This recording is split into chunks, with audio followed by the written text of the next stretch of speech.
when you're this is Jan Fishman. He's a neuroscientist, and he studies those wild fluctuations in the brain on an area of the brain called the auditory cortex. Let's zoom into the auditory cortex for a moment, because this is basically hearing central.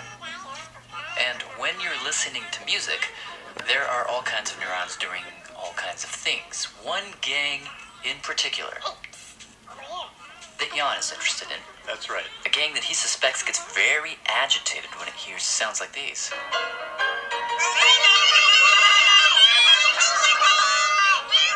These neurons might be the new noise department, because he thinks their job is to take every new, strange, unordered, unpredictable noise that comes into the brain and figure it out.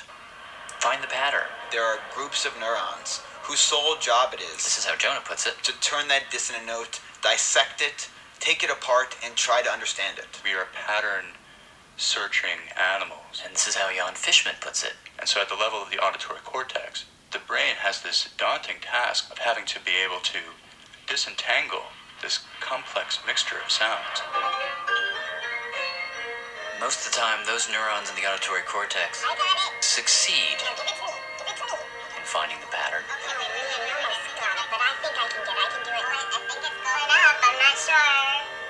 But every so often, maybe this was the case that night, they fail.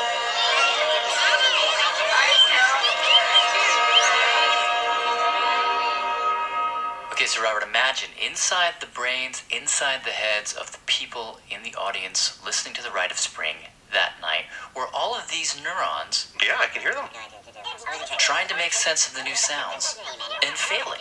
This is unlike anything I was ever prepared for ever. Not just failing once or twice, but over and over and over. Yeah, because and the over. Rite of Spring keeps being dissonant all the way through, so they can never get any rest. And when those neurons fail, repeatedly, there are consequences. Chemical consequences. What happens is our neurons squirt out a bit of dopamine. And what does the dopamine do? Well, dopamine makes us feel. A little dopamine makes you feel happy. That's why sex and drugs make you feel euphoric. But a little too much, and that euphoria turns into literally schizophrenia. Yep. Gonna stop there. This is probably a bit of a stretch, but when I heard that, which is from Radiolab, and it's the episode Musical Language, it's amazing. I love it. They're talking about Stravinsky's Rites of Spring.